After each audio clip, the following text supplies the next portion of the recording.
Very clear. Greetings from Ahmedabad. Ahmedabad से सबको सलाम।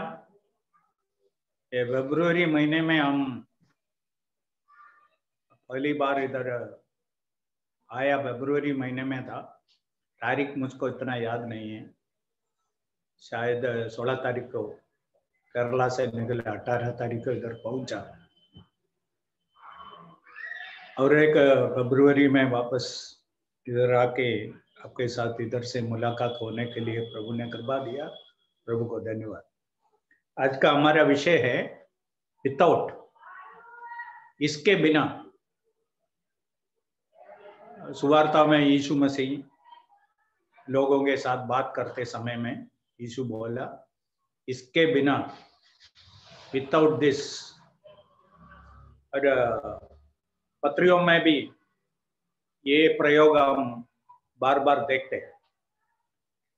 ऐसा तो 14-15 विदाउट बाइबल में है, फिर वो सब मैं निकालना नहीं चाहता हूँ, उसमें से खाली 7 चुन लिया, क्योंकि दूसरे सब 7 में थोड़ा कुछ जोड़ा हुआ है, इसलिए 7 लिया।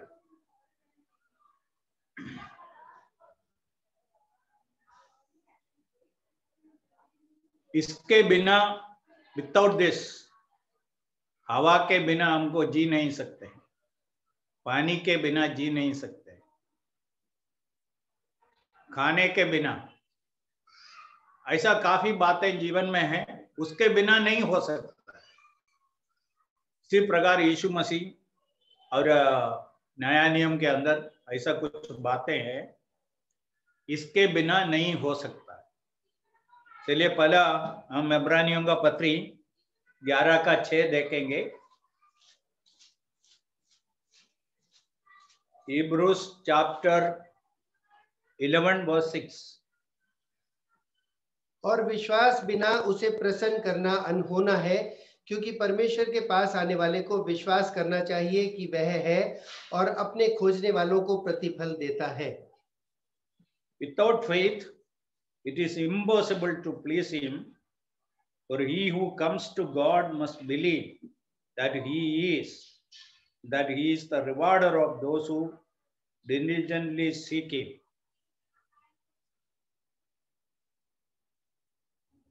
विश्वास के बिना ईश्वर को प्रसन्न करना अनहोना है।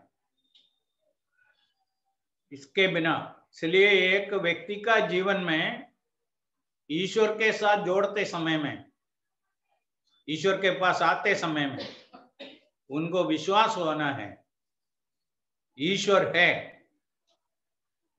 वो विश्वास ईश्वर हर एक का जीवन में देखना चाहते हैं। अभी नया नियम हम पढ़ के देखें और पूरा बाइबल पढ़ के देखें। बाइबल के अंदर 4 प्रकार का विश्वास है। पहला विश्वास है सब लोगों को है।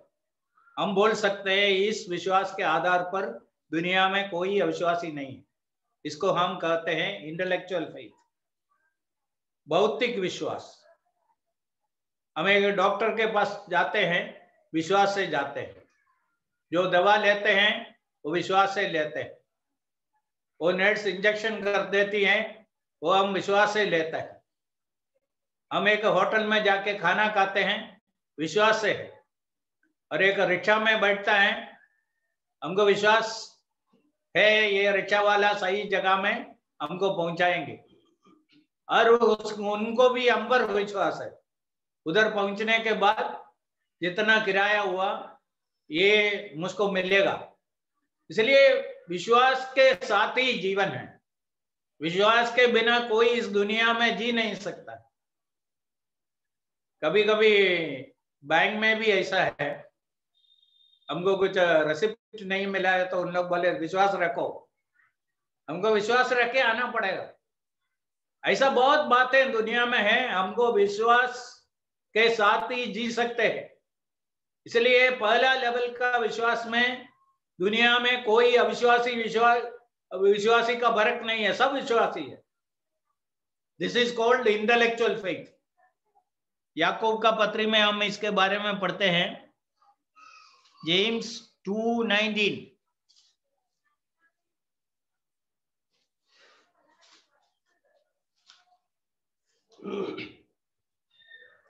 तुझे विश्वास है कि एक ही परमेश्वर है, तू अच्छा करता है। दुष्ट आत्मा भी विश्वास रखते और थरथराते हैं। ओके, एक ही परमेश्वर है, तुम विश्वास करता है, ये दुष्टात्मा भी विश्वास करते हैं और ईश्वर के सामने दरदर आता है। Okay, he is trembling at the presence of God. इसलिए ये भौतिक विश्वास है, शैतान भी विश्वास करते हैं ईश्वर है, ईश्वर पर विश्वास रखते हैं, ईश्वर से डरते भी। इसलिए याकूब बोलता है खाली ये विश्वास है ईश्वर है। ऐसा बहुत बातें दुनिया में, यीशु इस दुनिया में आया, यीशु क्रूस में मर गया, यीशु का पुनरुत्थान हुआ, यीशु वापस स्वर्ग में गया, यीशु एक दिन वापस आने वाला है। ये सब भौतिक विश्वास है। भौतिक विश्वास से हम उद्धार का विश्वास में जाने का है। ये दूसरा लेवल है सेविंग फेथ। उसी अध्याय में याकूब 2:14 में लिखा है, हे मेरे भाइयों, यदि कोई कहे कि मुझे विश्वास है पर वह कर्म न करता हो तो इससे क्या लाभ?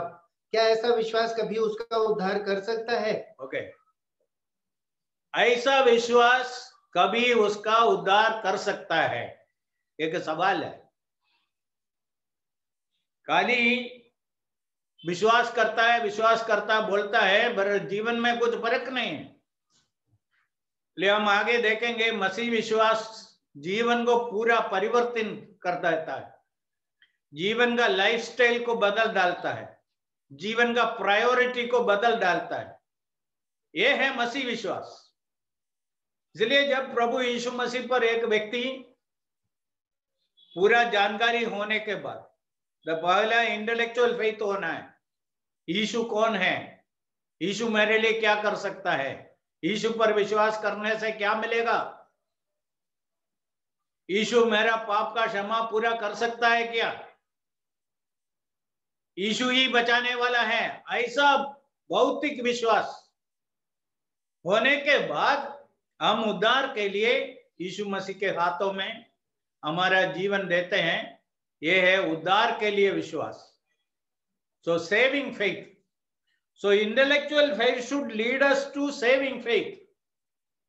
दुर्भाग्य बात यह है, बहुत लोगों को इंटेलेक्चुअल फेथ है, फिर सेविंग फेथ में नहीं आया, कभी भी प्रभु यीशु मसीह को अपना जीवन में तारनहार तरीके पाप का क्षमा पाके स्वर्ग में जाने के लिए स्वीकार नहीं किया।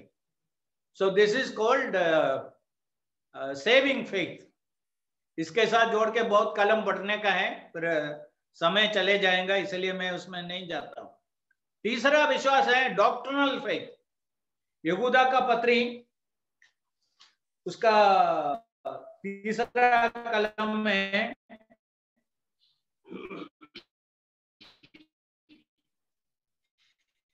हे प्रियो, जब मैं तुम्हें उस उद्धार के विषय में लिखने में अत्यंत परिश्रम से प्रयत्न कहा था जिसमें हम हैं, तो कि उस विश्वास के लिए पूरा यत्न करो जो पवित्र लोगों को एक ही बार सौंपा गया था। पवित्र लोगों को एक ही बार सौंपा हुआ विश्वास।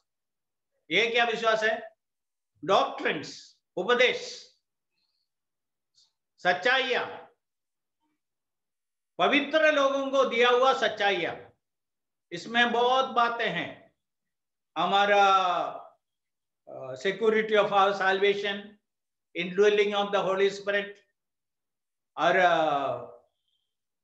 the coming back of Jesus Christ, judgment of believers, judgment of unbelievers.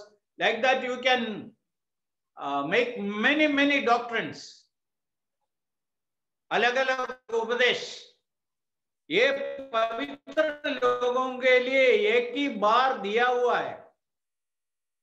ये 2000 साल से लिख के दिया है, इसको कोई परिवर्तित नहीं कर सकते हैं, हमेशा के लिए दिया हुआ उपदेश है। So this is called doctrinal faith. It is theoretical faith.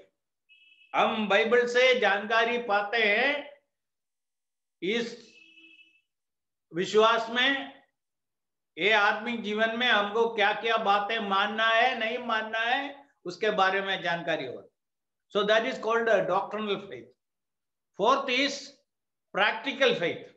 ये इब्रानियों का पत्री 11वां अध्याय पूरा प्रैक्टिकल फेथ है।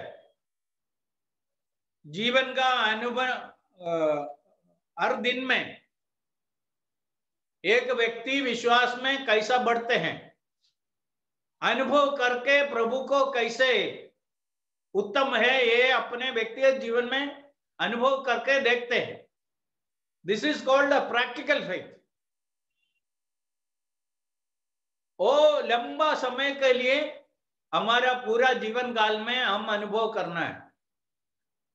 और बहुत बार विश्वासी लोग इसमें अधूरा रहते हैं, इस कारण से उसका जीवन, आत्मिक जीवन भी अधूरा रहता है। इसलिए हमारे जीवन में प्रभु हमें कुछ परिस्थितियों में रख के हमें विश्वास सिखाना चाहते हैं। हर जीवन का बातों में, अच्छा और बुरा परिस्थिति में प्रभु पर कैसा भरोसा रखना है, इसके बारे में।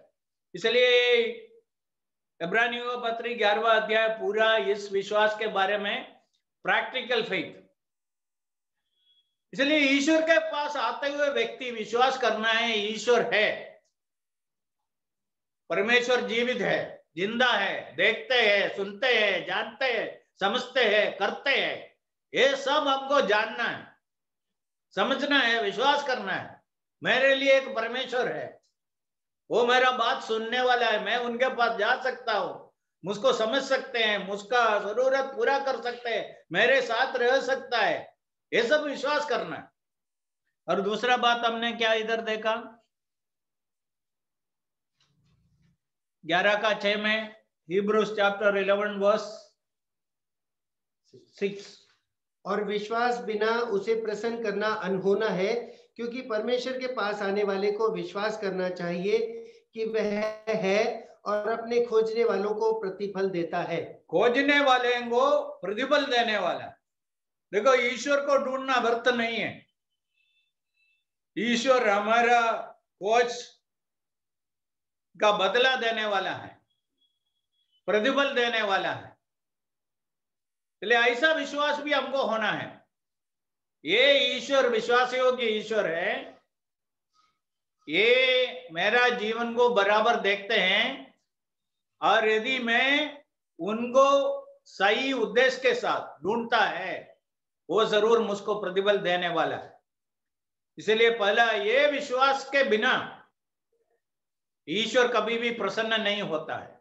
हम दूसरा कुछ भी करें, लंबा लंबा बाइबल स्टडी ले सकते हैं, संदेश दे सकते हैं, बुक लिख सकते हैं, गाना गा सकते हैं, फिर अंदर कितना विश्वास है, हम सच्चे दिल से ईश्वर को ढूंढता है क्या, तो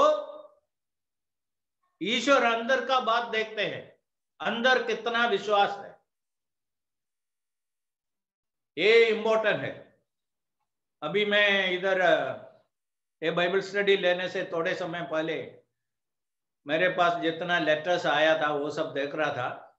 उसमें एक आदमी का एक लेटर था, आंध्र प्रदेश से। वो एक पूरा समय सेवा में है उसका लेटर के अनुसार, और बोलते हैं बहुत सालों में सेवा किया, प्रभु ने बहुत बड़ा बड़ा काम मेरे जीवन में किया। अभी मेरा बेटा को चाइना में डॉक्टर बनाने के लिए भेजने का है, और पूरा विश्वास है प्रभु उसका खर्चा सब पूरा करेंगे, चलिए आप मेरा सपोर्ट कर दो। देखो ये विश्वास है। एक तरफ बोल रहा है मैं, मुझको पूरा विश्वास है, लंबा साल ईश्वर को अनुभव किया है, और पूरा दुनिया में लेटर लिख रहा है, बोल रहा है ये है मेरा अकाउंट नंबर, कुछ पैसा इसमें डाल दो, मदद करो। ये क्या विश्वास है? प्रभु ऐसा विश्वास नहीं चाहते। एक व्यक्ति समझने का है, और ईश्वर के पास आते हुए व्यक्ति, ये ईश्वर मेरे लिए है, ये मेरा जरूरत पूरा करने वाला है, मेरे साथ देने वाला है, मेरा मदद करने वाला है, ये विश्वास करना है। और मैं यदि सच्चे दिल से उसको ढूंढता है, जरूर मुझको प्रतिफल भी देने वाला है, ये विश्वास होना है। प्रभु प्रतिफल देगा। मनुष्य शायद हमको लज्जित होने को देगा, ईश्वर कभी नहीं है। ईश्वर हमें कुछ सिखाना चाहते हैं, प्रत्येक परिस्थिति में रह के हमको कुछ सिखाना चाहते हैं। ओके, ये पहला बात है। दूसरा बात में हम आएंगे, Hebrews chapter 9 verse 22। सच तो यह है कि व्यवस्था के अनुसार प्राय सब वस्तुएं लहू के द्वारा शुद्ध की जाती हैं, और बिना लहू बहाए पापों की क्षमा नहीं। Without shedding of blood there is no remission of sin। उसके साथ और एक कलम हम पढ़ेंगे, Hebrews 12 verse 14। सबसे मेल मिलाप रखो और उस पवित्रता के खोजी हो जिसके बिना कोई प्रभु को कदापि ना देखेगा। ओके, खून बहाने के बिना पाप का क्षमा नहीं है, और पवित्रता के बिना ईश्वर को कोई देख नहीं सकता है। कैसा पवित्र बन जाएंगे?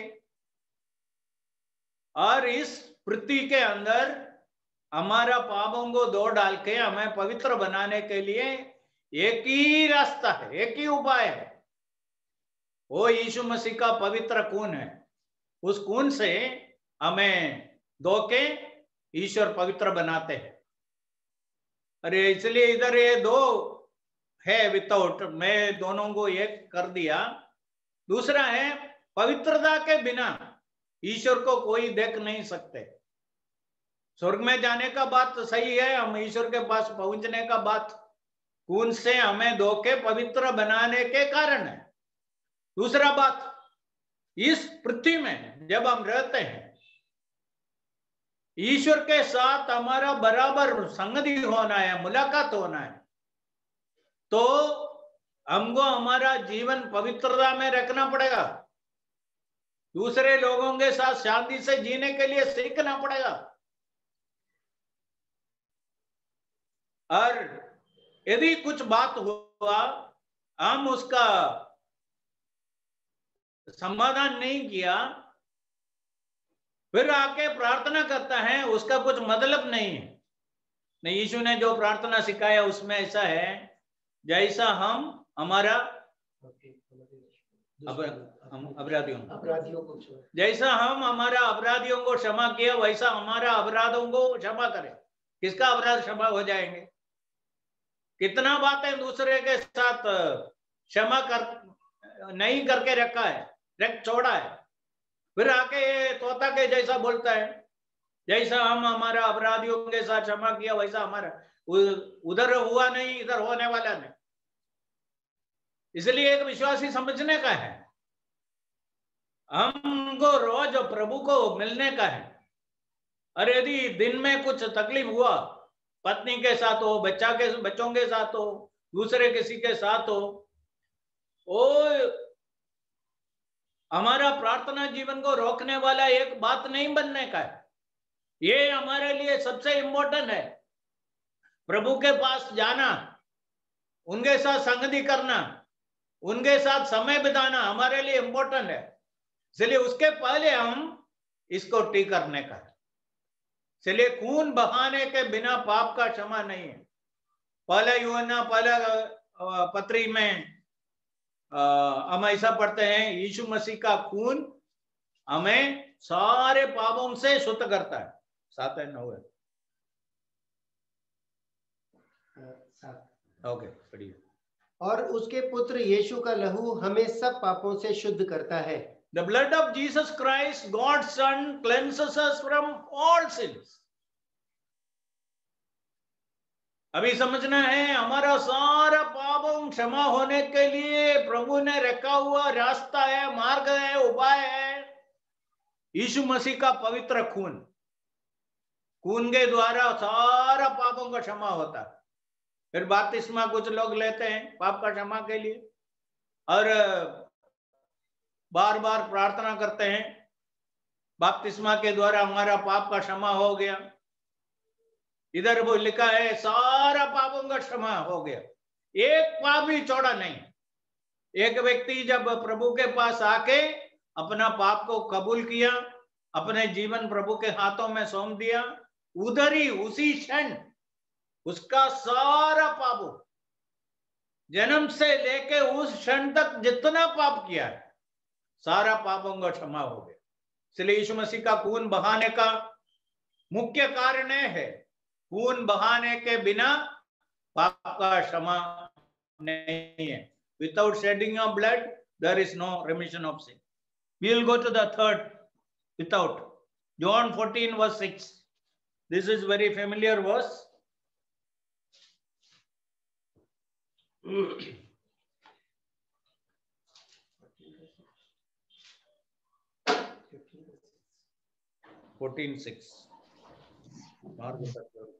यीशु ने उससे कहा, मार्ग और सत्य और जीवन मैं ही हूँ, बिना मेरे द्वारा कोई पिता के पास नहीं पहुंच सकता। मार्ग, सत्य और जीवन मैं हूं, मेरे बिना। Dr. Billy Graham said, there is only one way to God, but there are many ways to Christ. अब समझना, ये स्टेटमेंट के आधार पर उनको बहुत criticism. One way to God, that is Jesus Christ. यीशु मसीह के पास आने के लिए बहुत रास्ताएं हैं। मसीह परिवार में पैदा होने के कारण जन्म से हमको जानकारी है, उसके द्वारा हम प्रभु के पास आया।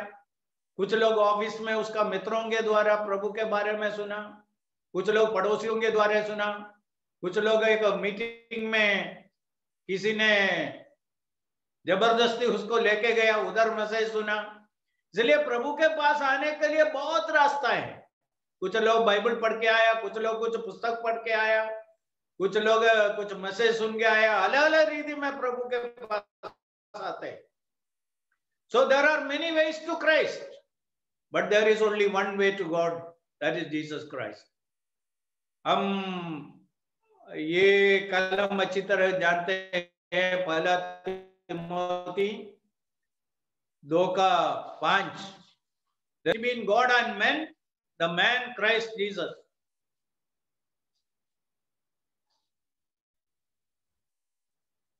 क्योंकि परमेश्वर एक ही है और परमेश्वर और मनुष्यों के बीच में भी एक ही बिचौई है, अर्थात मसीह यीशु जो मनुष्य है। इधर तीन बातें देखने का है। There is only one God, one humanity, मनुष्यों और ईश्वर के बीच में मध्यस्थ बन गए, बीचवई बन गए। खड़े होने के लिए एक ही व्यक्ति योग्य है, वो प्रभु यीशु मसीह। और एक ही व्यक्ति के लिए जगह है उधर, दूसरा कोई उधर आके खड़ा नहीं हो सकता है। हमारा माँ बाप भी उधर हमारे साथ उधर खड़ा नहीं हो सकता है। हम यीशु के साथ डायरेक्ट रिलेशनशिप में आते हैं। यीशु हमें पिता के साथ जोड़ देते हैं। यीशु हमारा मध्यस्थ है, मार्ग। Jesus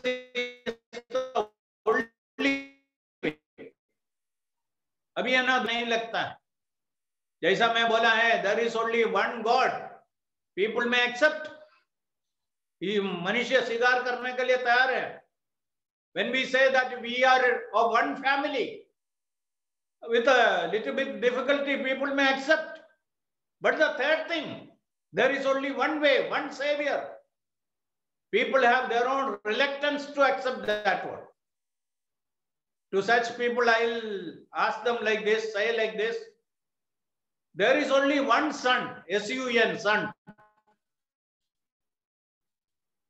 For the entire world.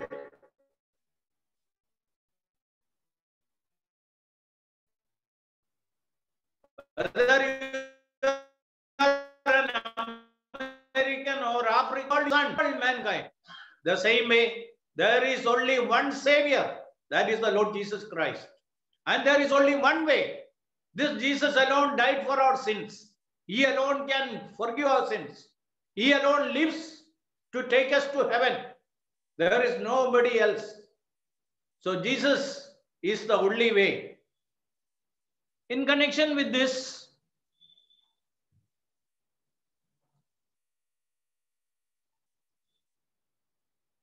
we need to know that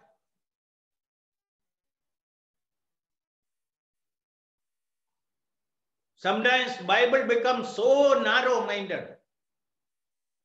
इसके बारे में डॉक्टर बिली ग्राहम बोला, अभी एक पायलट प्लेन उतारने के लिए लाते हैं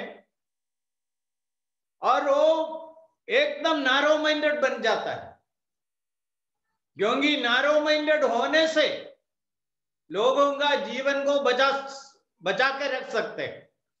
यदि वो थोड़ा ब्रॉड माइंडेड हो गया, जैसा अभी केरला का कोझिकोड में हुआ, पहले मैंगलोर में हो गया, थोड़ा ब्रॉड माइंडेड हो गया, कितना लोगों का जीवन को नुकसान पहुंचाया। इसलिए ये बाइबल का सत्य के बात आते समय में हमको कभी कभी थोड़ा नारो माइंडेड होना पड़ता है। नारो माइंडेड इसलिए होते हैं लोगों को बचाने के लिए, क्योंकि एक ही उद्धार करता है, वो प्रभु यीशु मसीह। फोर्थ बात में हम आएंगे, यूहन्ना 3:3।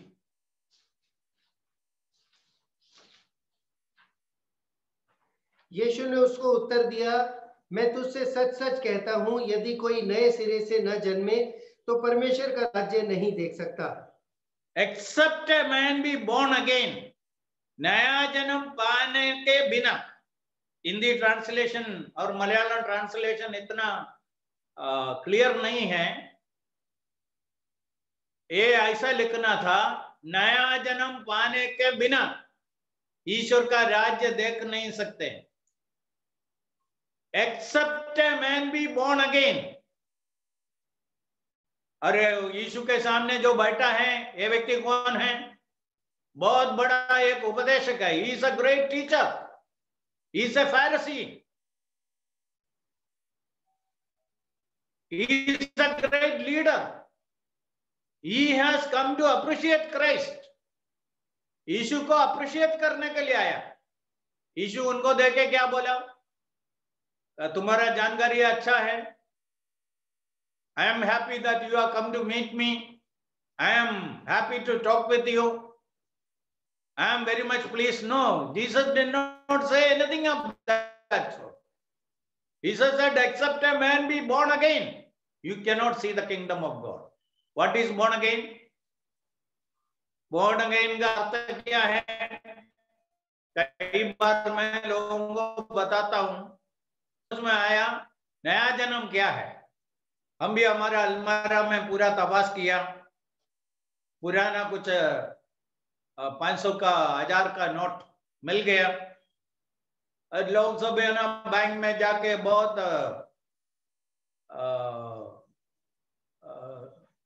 तकलीफ उधर बैंक वालों को देता था। थोड़ा सब शांत होने के बाद एक दिन मैं उधर गया, उधर जाके उधर जो क्लर्क बैठा था उनको पूछा, ये थोड़ा नोट्स है, क्या करना है? बोला एक फॉर्म लेके उसमें पूरा भर दो, नोट का नंबर सब लिख लो और पूरा अमाउंट लिख लो और इधर अब सबमिट कर दो। अरे ऐसा किया। बोला 10-15 मिनट के बाद आपको दूसरा काउंटर में आपका नाम सुन सकते हैं, तब जाके ले लेने का। इधर मैं 5000 रुपया दिया और 10-15 मिनट के बाद 5000 का एकदम नया नया नोट आया।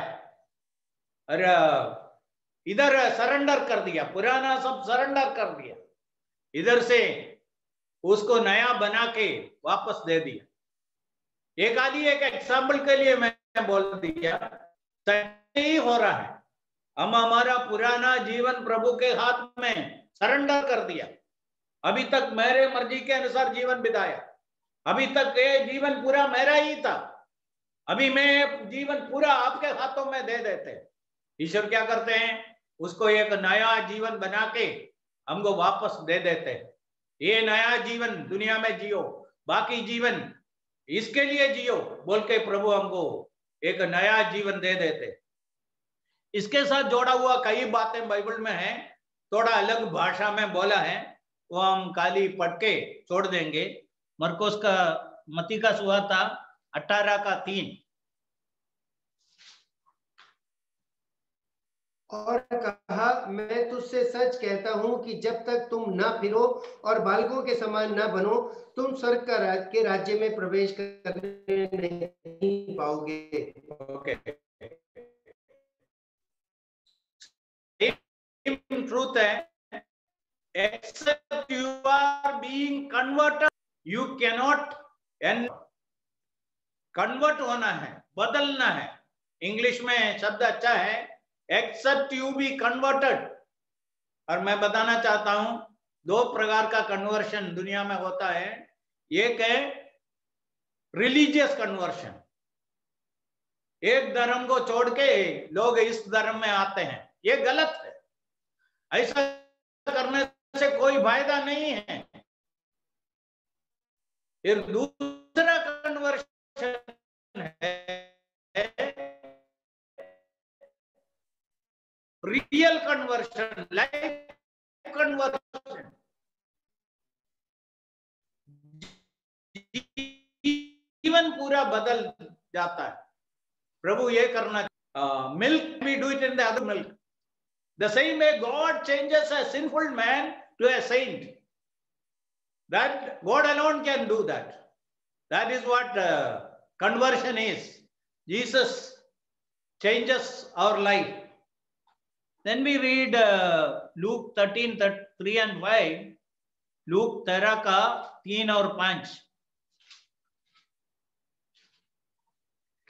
मैं तुमसे कहता हूं कि नहीं, परंतु यदि तुम मन न फिराओगे तो तुम सब भी इसी रीति से नष्ट होगे। 5, मैं तुमसे कहता हूं कि नहीं, परंतु यदि तुम मन न फिराओगे तो तुम सब भी इसी रीति से नष्ट होगे। मन फिराना, ये नया जन्म के साथ जोड़ा हुआ एक बात है। मैं थोड़े दिन पहले मन फिराने के बारे में बताया। उड़ाऊ पुत्र जब वापस आया, वो 3 बातें उसने बोला है, मैं जाऊंगा, मैं कहूंगा, मैं रहूंगा। ये है मन फिराने का अर्थ, coming back to God and change of mind. One more thing. Taking a 180 degree turn और रहूंगा। Okay. मैं जाऊंगा, कहूंगा और रहूंगा। Okay. I will go, I'll say, I'll stay. Okay. So that is real conversion. So here Jesus says, unless you repent, real repentance, unless you really repent, you are also going to perish. यूहन्ना 3:16 में ये perish शब्द हमको मिलता है। परमेश्वर ने जगत से इतना प्रेम किया और उनका एकलौता पुत्र दे दिया, ताकि जो कोई उन पर विश्वास करे वो नाश ना हो, इंग्लिश में पेरिश है, और वो आनंद जीवन पाएंगे। नाश नहीं होगा, इसके बदले में आनंद जीवन पाएंगे। इसको समझाने के लिए मैं बोलता हूं, हम थोड़ा सब्जी सब खरीद के लेके आया, थोड़ा फ्रिज के ऊपर रखा, थोड़ा उसके बाजू में रखा, थोड़ा उसके अंदर रखा। 2-3 दिन के बाद, 2-3 दिन नहीं लेगा, देख लो जो वृक्ष के ऊपर है उसका हालत क्या है, उसके बाजू में रखा उसका हालत क्या है, इसके बदले में जो अंदर रखा है वो कैसा रहता है। इसलिए वो बाहर जो था वो नाश हो गया, अंदर जो है वो अभी भी फ्रेश रहता है। इसलिए हम प्रभु के हाथ में हमारा जीवन दिया है तो हमको आनंद जीवन मिलेगा, हम नाश नहीं होगा। ओके, मत्ती 25:3 ये सब हम जानते हैं, इसलिए मैं खाली रेफरेंस बोल के आगे बढ़ता हूं। 25:3 में 10 कुंवारियों का कहानी है, 5 बुद्धिशाली, 5 मूर्ख। मूर्खता क्या किया? एक ही बात में उनका मूर्खता का बात दिखाया। वो क्या है? अपना कुप्पी में तेल, मसाले में तेल नहीं लिया, बाकी सब बराबर है, दोनों में कोई फर्क नहीं है। फिर ये अंदर का बात, ये मोस्ट इंपॉर्टेंट बात, इसमें अधूरा हो गया। इसलिए उन लोग जब वरराजा आया उनके साथ मिला नहीं। आगे हम बढ़ेंगे और एक मत्ती 22 का 11 और 12। इधर शादी में बुलाया हुआ लोगों को सब कपड़ा दिया पहनने के लिए, मिल गया। जब राजा अतिथियों को देखने भीतर आया तो उसने वहां एक मनुष्य को देखा जो विवाह का वस्त्र पहने हुए नहीं था। उसने उससे पूछा, हे मित्र, तू विवाह का वस्त्र पहने बिना यहाँ क्यों आ गया? उसका मुंह बंद हो गया। तब राजा ने सेवकों से कहा, इसके हाथ पांव बांधकर उसे बाहर अंधियारे में डाल दो, वहां रोना और दांत पीसना होगा। इधर ये आदमी क्या गलती किया? बहुत लोग शादी में बुलाया, आया नहीं था, ये आया, कम से कम आया, सबको नया कपड़ा दिया, अच्छा कपड़ा दिया पहन के अंदर आने के लिए।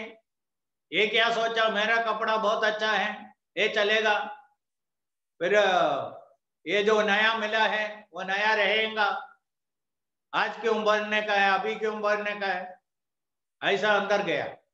राजा देखने के लिए आया, शादी का कपड़ा पहनने के बिना, क्योंकि वो बहुत खर्चा करके उनको बना के दिया था, वो पहनने के बिना आया था, इसलिए उसको दंड मिला है। इसलिए इधर यीशु मसीह बता रहा है ये नया जन्म होने का अर्थ क्या है। ये सब जो देखा है वो सब इसके बारे में। और एक दृष्टांत है मत्ती 7वां अध्याय में, 2 घरों के बारे में। एक घर पत्थर के ऊपर बना है, दूसरा रेती के ऊपर बना है।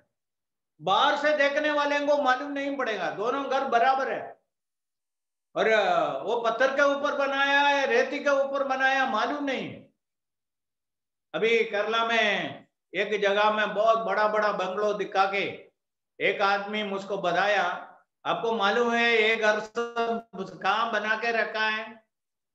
ये ओरिजिनल जमीन नहीं है, ये ओरिजिनल जमीन में जो पत्थर था उसको सब काट के निकाल के बेच के पैसा बनाया, बाद में बाहर से मिट्टी लाके भर दिया और उसके ऊपर एक घर बना के रख। ये तो रहेगा, बात सही है, फिर भी अंदर जो पहले जो पत्थर था, थोड़ा जमीन खोद के नीचे जाएगा तो पत्थर मिलता था, उधर है तो कुछ डरने का बात नहीं था, इधर ऐसा बना के रखा।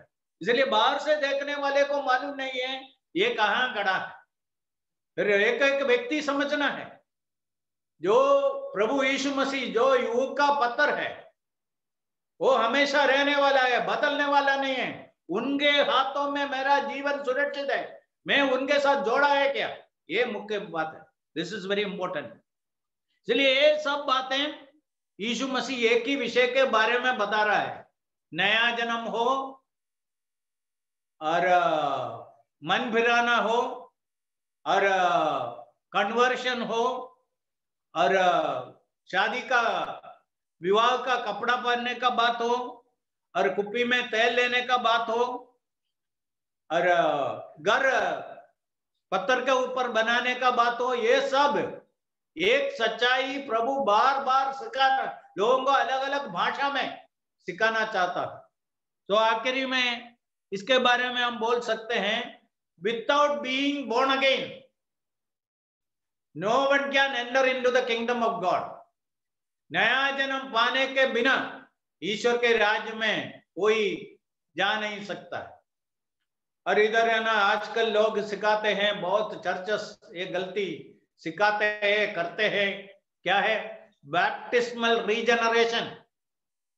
ऐसा कुछ है नहीं, बपतिस्मा के द्वारा किसी का नया जन्म नहीं होता है। इधर 5वां कलम में प्रभु ने बोला, यूहन्ना 3 का 5 में बोला है, पानी से और आत्मा से। वो पानी कौन सा पानी है? अध्याय 4 में आएगा तो मालूम पड़ेगा। यीशु मसीह बोल रहा है, दो पानी के बारे में बता रहा है। समरून का स्त्री के साथ बात करते समय वो बोला जो कोई ये पानी पिएगा, साधारण पानी, हम जो पानी पीते हैं हमारा प्यास को बुझाने के लिए, वो पानी। फिर यीशु बोला जो पानी मैं देता हूं वो प्रभु का वचन के बारे में बता रहा है। और पत्रोस उनका पहला अध्याय में लिखा है, तुम प्रभु का वचन के द्वारा, जीवित वचन के द्वारा नया जन्म पाया। इसलिए हम नया जन्म हमारा होते समय में दो इंपॉर्टेंट चीजें उधर हैं। One is the word of God, the other is the spirit of God. दोनों जब साथ में एक व्यक्ति के अंदर काम करते हैं, उस व्यक्ति नया जन्म पाते हैं। हम खाली हमारा जीवन प्रभु के हाथों में सौंप देते हैं। जैसा मैं बोला, हम पूरा हमारा जीवन प्रभु के सामने समर्पित किया और प्रभु उस जीवन का पापों को धो डाल के हमें शुद्ध करके नया बना देता है। ठीक है, जल्दी हम आगे बढ़ेंगे। और पांचवा बात, याकूब 2:26, जेम्स 2:26।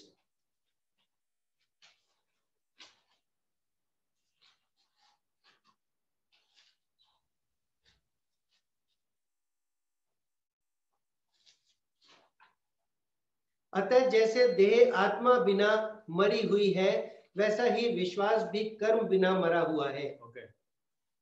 लोगों को बोलना बहुत आसानी है, विश्वास करता है। फिर यदि विश्वास के बाद कर्म नहीं है, देखो समझना इसका ऑर्डर, पहले विश्वास बाद में कर्म, पहले कर्म और बाद में विश्वास, ऐसा नहीं है। विश्वास के बाद एक व्यक्ति के जीवन में कर्म नहीं है, जीवन में परिवर्तन नहीं है, हमारा प्रायोरिटीज नहीं बदला है, हमारा लाइफस्टाइल नहीं बदला है, तो कुछ ना कुछ तकलीफ है। इसलिए ये विश्वास बाद में कामों के द्वारा लोगों के सामने प्रकट होने वाला है। और ये सुवार्ता में जब लोग विश्वास किया, उनका जीवन में इतना परिवर्तन हो गया, लोग आश्चर्यभरित हो गया।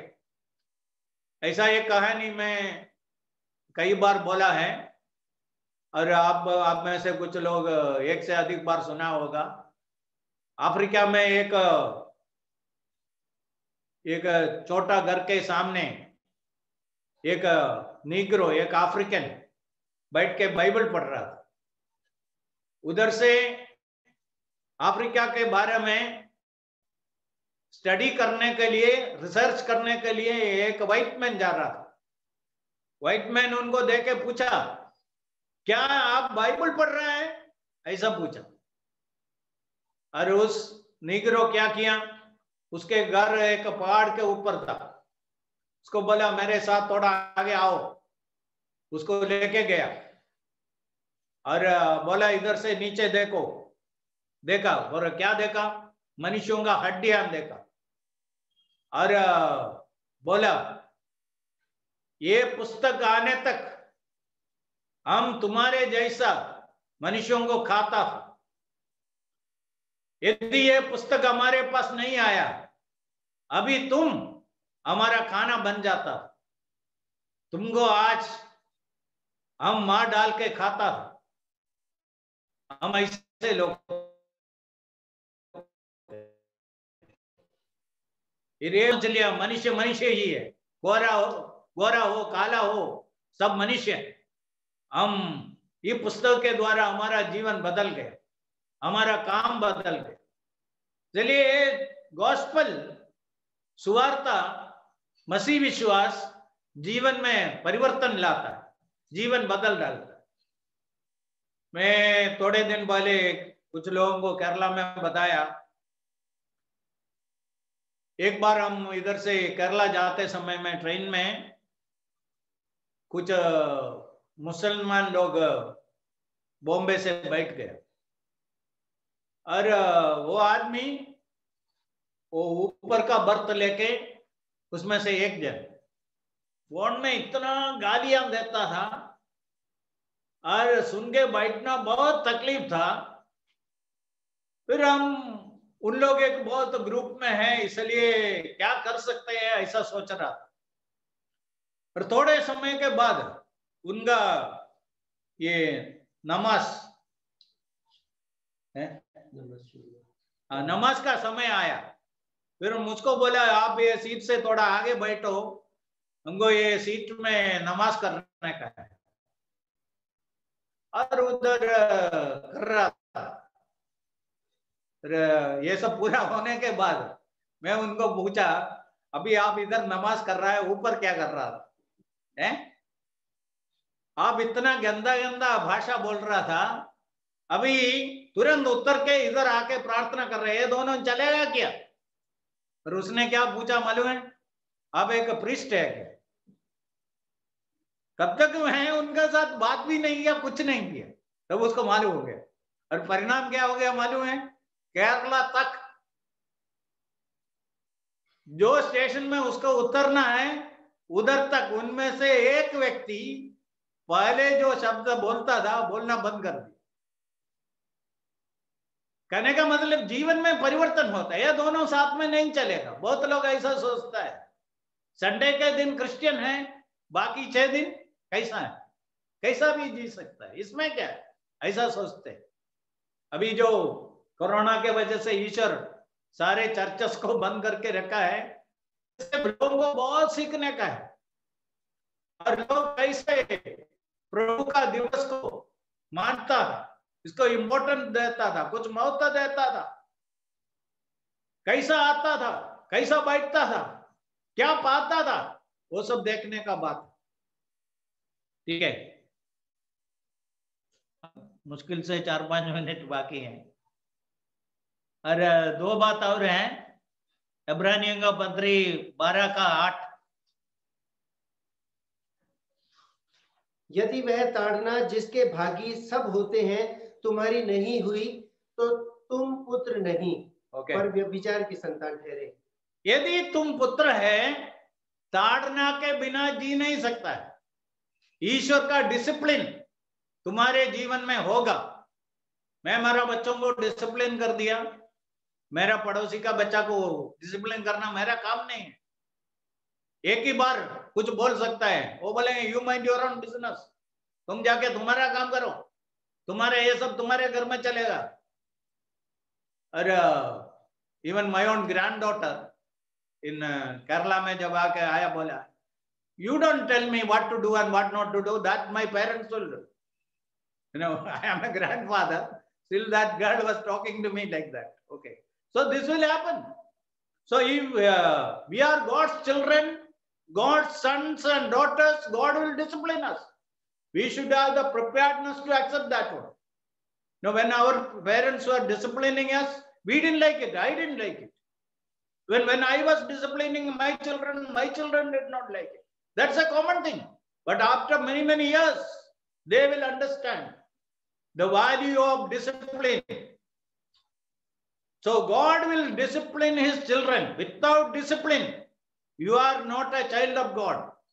If you are not disciplined properly in your life, you don't know what is the discipline of God, then you are not a child of God. If you are a child of God, God will discipline you. Final thing. John's Gospel chapter 15 verse 5.